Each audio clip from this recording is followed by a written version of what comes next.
mapag-usapan natin yung nangyayaring nangyayaring Senado. hearing sa Senado ngayon. Yung Blue Ribbon.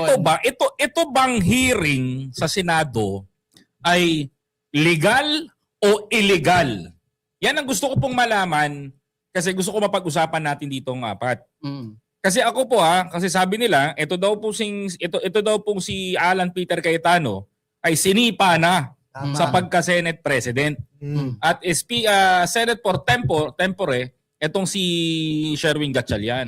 Ngayon, ang tanong dito mga kapatid, sino ang susundin ng taong bayan? Okay. Yung pinatalsik ba? O yung talagang legitimate na nakaupo ngayon na Blue Ribbon? Mauna na ako. Huli na to, pagod eh. Tamo. Tulala eh. Hindi, pinagbibigyan ko lang kayo para naman sumikat kayo. Ay, oo nga pala. Para Lagi na lang kasi ko eh. para kami rin may riding in Sa tandem. susunod, kayo naman nakikitahin sa TV5. Oo nga pala. Oo, para kayo na yung number 1 na target.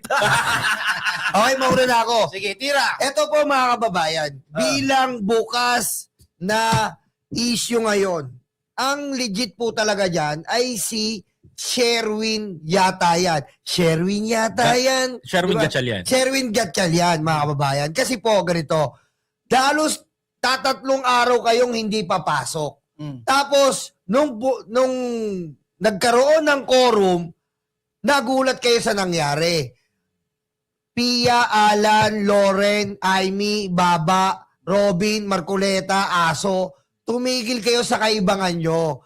Si Sherwin na po ang kinikilalang Senate President sapagkat 12 po iyon. Malinaw na malinaw, saan man tayong anggulong pumunta, may mga Supreme Court decision na rin po na nagpapatunay na legal ang nangyaring quorum nung nakaraan. So sa mga tuwid, yung nangyayaring hearing ngayon ng 18 Marites, Bulaan! it's a dog show. Dog show! Kumbaga, show up Yes. show up ng mga Cayetano ngayon yung kanilang mga pitbull. Hindi dog show. Ewan ko kung naalala nyo yung turuhan sa Avenida noon. Ay! Parang ganon ha. Bata pa ako niya, mga phenomenal days. Hindi, 60 na ako. Siyempre, alala ko yan. Panahon ko yan eh. Turuhan sa Avenida. Alam nyo yan. Kasi pinag-uusapan nila ngayon. Ngayon, ang dami ng mga issues na pumapalo. Dinawit na nila si Senator Fing Lacson with Senator Soto, kasama yung staff nila. Sumakay daw doon. Alam mo, itong mga binabanggit nila nakakatawa eh. Totoo lang. Kung titignan natin, papakita ko sa inyo. Ito, napakadalihong gumawa ng isang kwento na masasabi nyo na, oy, ito, sumakay dito si ganito. Sumakay dito. Ito alam mo, dinodog show nila mga Pilipino eh. Tinotoro eh. Tapos ang halatang halata po. Kung mapapansin nyo, ganun din kung paano yung format ng We're Under Attack ni Cayetano, pusang ina mo. Ganun din, live nila ngayon. Sila pa rin yung nag-live. Ang kapal ng mukha nyo, fake news, pinapakalat nyo. Pinipilit nilang tinatayo yung dignity na tama ang 18 Marines. For example, bibigyan ko kayo ng kung paano gumawa ng fake news itong mga to. Imagine ninyo, mga kababayan ko, ilalapit ko po ito. Pwede po bang ma-zoom in to para makita po ninyo? Pwede nyo po bang ma-zoom in tong... Hindi, ilapit mo na doon. Pa-zoom in po ako. Para makita ho ng mga kababayan natin. Kita nyo ho, mga kapatid, papakita ko sa inyo. Itong hawak na nilabas ng 18 Marites na picture ni Senator Fing Lacson at ni Senator Tito Soto, mga kababayan, ay sinasabi ho nila, ito daw ho ay sasakyan ni Saldico na helicopter at sumakay daw ho itong dalawa ng senador natin sa helicopter ni Saldico. Samantalang wala ho silang ipinapakita na matibay na ebidensya o kahit na plaka o number ng helicopter na patunay. O kahit yung piloto, di ba? Kahit yung piloto na yung helicopter sinakay nila ay pag-aari talaga ni Saldico. Madaling maglabas ng isang issue at nasa taong bayan na lang po kung pakikinggan nyo po ito o paniniwalaan nyo ang mga kasinungalingan na sinasabi nitong 18 Marites. Tama. Alam nyo Diba? kasi, ganito kasi ang format lang kaya nila ginawa yan.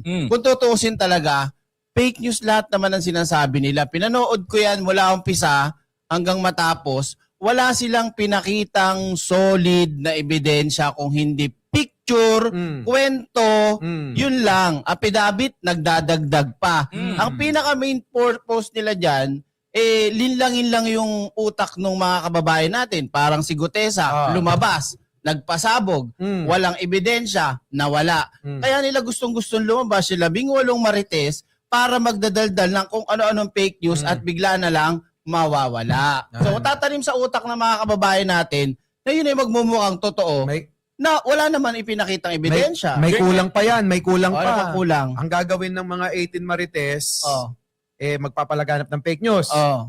Gagawin naman ng mga vlogger nila katulad ni Banat Bay, sasalsalin hanggang labasan yung mga utak ng mga bobo. Nakita mo pag nilabasan na, ano nangyayari? Yung mga bunganga ng mga bobong mga tagasunod nila nando doon sa social media, nagko-comment. Ano source nyo? Sabi ni ganito, Banat Bay, ganyan. O diba? So, umikot lang yung tinanim nila na intriga, sinakyan ng mga vlogger ng mga bobo at tanga, kinain ng mga uto-uto mangmang na taga-suporta. Yun na nga yung yun na nga yung nagiging tirada nila. Kaya ako nakakalungkot man po mga kababayan ko, pinaniniwalaan ho yung mga ganitong issue, ganitong mga kwento, ganitong mga eksena nila. Mas paniniwalaan nyo ho ba yung wala hong nailalabas na ebidensya? Maniniwala pa ako if there is a video na magsasabi na, sinabi ni maraming salamat nga pala kay Saldi ko, ganyan, may helicopter pinahiram sa amin. Diba? Si Jingo Estrada nga, diba? Nung panahon ng kampanya, diba? Kay Saldi ko rin ang ginamit mo na helicopter papuntang Masbate. Nako. Ito, hindi na tayo. Kayo na tama, kami mali. Bakit kung si Senator Jinggoy, ginamit din yun? Ako hindi ako magkakamali. Bakit? Paano ko nalaman kay Congressman Saldi ko yun? Kausap ko yung piloto eh. Tinanong ko pa yung piloto eh. Kay Kong Saldi ho ito.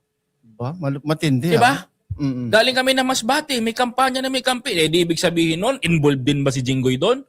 Hindi porke na ganon. Itong 18 Marites, matindi. Naglabas ng picture, kung ano-ano nilabas sa eksena, kung ano-ano pinakita sa tao, may pinakita na nakasakay sa helicopter si Senator Soto at si Senator Ping Lacson, sangkot na sa flood control, sangkot na kay Saldi ko. Di ba? Eto na pare. Eto na. Hinahamon ko kayo, Blue Ribbon Committee. Boss Mike, makinig ka dito. Uy, hindi Blue Ribbon Committee inaano nila. Hausyaw Fake yun. Blue Ribbon Committee. Hinahamon ko kayo. Ilabas nyo si Gutesa. Si Gutesa mismo, kasuhan niya si Romualdez para matapos to. Uy, Tito Martin. Si Uncle Martin, kasuhan ni Gutesa. Tangina, hindi nyo nga malabas si Gutesa eh. Bakit hindi nyo malabas si Gutesa para magtuloy na tong kaso kay Uncle Martin? Uncle, di ba? Kasi nga, hindi nyo magawa kasi nabuko ang page 20. Kung ano sinabi ni Marcoleta, yun lang ang babasahin sa page 20. Uncle Martin. Parang matagal pa naman ang kinsenas, ano? Ano ba yung boss, Mike? Ano na naman yan? Joke lang yun! Kami na nagpipigil sa akin. Joke lang yun. Ako naman po, sasagutin ko lang sinabi ni Yolo. Joke lang. Tama naman yung sinabi ni paring Yolo. Kung talagang si Gutesa, legit, lumabas ka. Labas mo, tapang mo. Diba? Itayo mo ang dignidad ng mga Marines. Kung talagang Marines ka. Diba? Kung talaman, naglabas ka ng issue, huwag ka magtago sa laylayan ng kung kani-kanino. Patunayan mo, sampahan mo ng kaso si Martin Romualdez. Parang ilang linggo yan inintay sa DOJ, hindi lumabas. Hindi nga talaga lalabas yun, nasa piluka. Di ba? Nakakumot ka pa sa piluka ni Marcoleta. How could you? Di ba? Yun lang naman ang hamon namin. Kung para kayo sa katotohanan, pag kay Gutesa exempted, gusto nyo si Martin Romualdez, ayun ang topic nyo kanina, nakakarindi na, tumutulo na yung tutuli ko eh. Labas nyo si Gutesa. Siya nakakita, siya ang may first hand sa mga maleta, kasuhan nyo na si Martin Romualdez para matahimik tayo. Alam mo kung bakit nila ginagawa yan? Bakit? Dinadamay nyo si Ninong Martin. Alam nyo, kahit galit ako dyan, ay kahit na ayaw ko dyan, hindi naman ako galit dyan. Sa totoo lang. Alam niyo kung bakit? Bakit? Kasi iniiwas nila yung impeachment trial ni Sara. Tama. Kasi yun naman dapat ang unahin nila. Oo. Di ba dapat forthwith? Immediately. Immediately. Ano nangyari? Bakit napupunta tayo sa Blue Ribbon na hawak ni Pia? Tama. Na ngayon ay meron pang padrama. Yay! Putang ina, Pia. Best actress ka na. Ang kapal Kaya mo nga pa. ba ayokong magsalita eh. Kasi kapag ka ako nagsalita, baka mabalik ako sa una. Ako unang target nila. So sa mga Ayaw mo yan, number one. basagin Kayo na na. natin. Basagin na natin. Sa katotohanan at pinakamatuwid na nakapangyarihan ng lahat na ginagawa nila, Oo. tanging pagpapakita lamang sa taong bayan Oo. na itong ginagawa nilang Blue Ribbon Committee kuno Oy. na ipinilit ni Cayetano at ni Pia Oy. na sinamahan ng drama ni Robin, Oy. pagtadakip pala ito para mapagtakpan yung impeachment ni Inday. Yun na nga. Yun. Hindi ba dapat nag-uumpisa na? Oo. Hindi ba dapat nagsuot na sila ng kulay Nag-convince maroon sila na kapa? Mm. O di ba? Bakit ngayon lumabas biglang may motion si Sara. Mm. Senate, pwede pakibasura na yung Oo. aking impeachment case. Oo. Bakit? Bakit? Ano sa tingin mo? So ngayon, Siyempre, Diyos ko naman, nagtatanong pa ba yan? Guilty ang putang inang yan. Diyos ko naman. Hindi ganito kasi mangyayari dyan. Nagmotion. Feeling ng mga grupo ni Alan Peter Cayetano ay sila pa rin. Marami. Ngayon, pag nagmotion, bagbutuhan na lang tayo kung ibabasura na lang natin to. Oo. Yun ang plan.